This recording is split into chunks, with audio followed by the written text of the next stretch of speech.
Henry Cavill and new DCEU head James Gunn announced the death of Cavill's Superman today, and I wanted to take a moment to reflect on the deeper cultural significance of Cavill's portrayal of the character, and to take some time to lament the fact that we will not be able to see his character arc come to a complete fruition. Cavill was cast by Zack Snyder for his 2013 Man of Steel at the beginning of a pretty significant cultural shift that was developing in the West. Snyder and Cavill's portrayal of the Man of Steel focused on Superman as an archetypal Christ-like messianic figure who was distrusted, rejected, and scorned by the ones he came to save. Early criticisms of the film pitted Cavill's Superman up against the truth, justice, and American way optimism of the Christopher Reeve era films.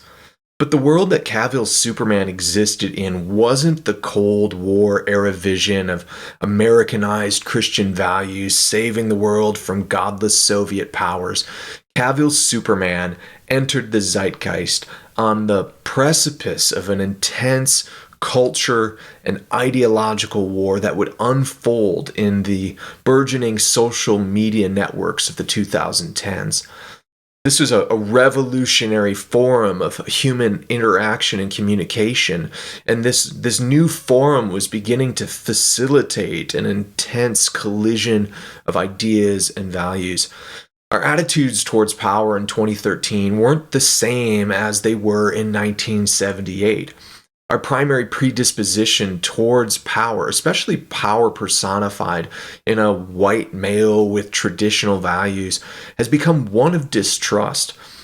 And you saw this personified in the millennial Silicon Valley style portrayal of Lex Luthor in Batman v Superman. God is power, and power cannot be good. I figured out way back. If God is all powerful, he cannot be all good. And if he is all good, then he cannot be all powerful. And neither can you be. They need to see the fraud you are with their eyes. And so throughout Man of Steel and into Batman v Superman, Cavill portrays a sense of angst and anguish that's different from Christopher Reeve's films because that difference was necessary. It was necessary because, as an audience, our attitudes towards Christ-like archetypes are simply different than they were back then. Cavill's Superman is a savior that people distrust or outright dislike, and he feels the weight of that as a character.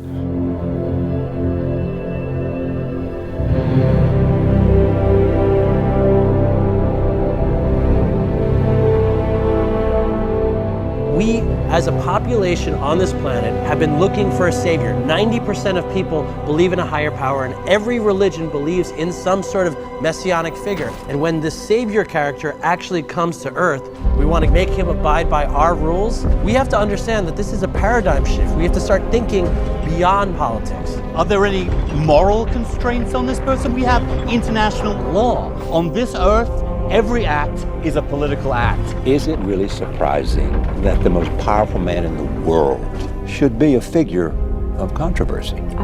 To have an individual engaging in these state-level interventions should give us all pause.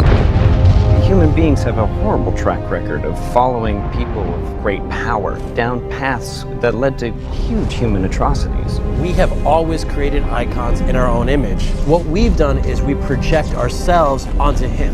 The fact is, maybe he's not some sort of devil or Jesus character. Maybe he's just a guy trying to do the right thing. We're talking about a being whose very existence challenges our own sense of priority in the universe. And you go back to Copernicus, where he restored the sun in the center of the known universe, displacing Earth. And you get to Darwinian evolution, and you find out we're not special on this Earth, we're just one among other life forms. And now we learn that we're not even special in the entire universe because there is Superman. There he is, an alien among us. We're not alone. Are you, as a United States Senator, personally comfortable saying to a grieving parent, Superman could have saved your child, but on principle, We did not want him to act. I'm not saying he shouldn't act. I'm saying he shouldn't act unilaterally. What are we talking about here then? Must there be a Superman? There is.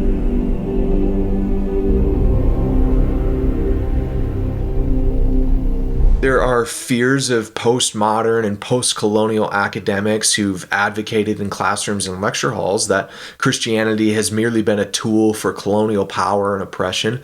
And those ideas moved into the mainstream through social media in the 2010s. You can see all of this in the dark Superman archetypes that became popular in culture over these last several years, ranging from Batman's nightmare visions of an injustice Superman to the Homelander and Amazon series, The Boys, and Omni-Man and Invincible.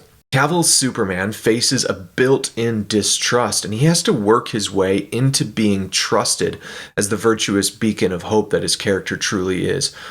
Through Christ-like sacrifice, pierced through the heart, the world finally comes to see the Man of Steel as a Messiah that can be trusted. In Zack Snyder's Justice League, the world mourns the death of God as it comes to discover that God's death does not mean a world without gods and religion. Symbolically, the death of Christ in our culture only opens a vacuum of power where far worse principalities and powers may emerge to claim the position of power left in the void.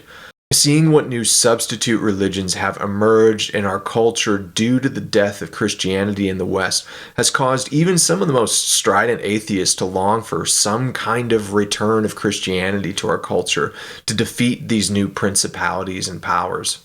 At the close of Zack Snyder's Justice League, I was excited for the potential of future Henry Cavill Superman projects that could now focus on him being that symbol of hope that people could trust. With the character arc he's gone through over the course of 3 films, that felt like a hopefulness and trust that had actually been earned. But sadly, it appears that this Superman is dead.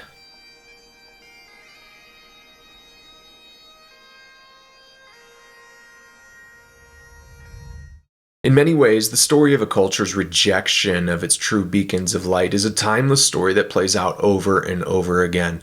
Socrates executed for corrupting the youth of Athens. Of course, Jesus being betrayed by his own disciple and killed like a common criminal. Though there's certainly execution and pacing flaws in each of the 3 films Cavill starred as the Man of Steel in, I'm thankful that Snyder and Cavill at least attempted to say something of substance. The scorned and rejected Messiah story of Cavill's Superman will always have cultural relevance, and I bet that years from now, as the superhero movie genre continues to churn out mindless, derivative, quasi-comedy action flicks, that people are gonna miss and deeply appreciate Cavill's Man of Steel. You will help them accomplish wonders.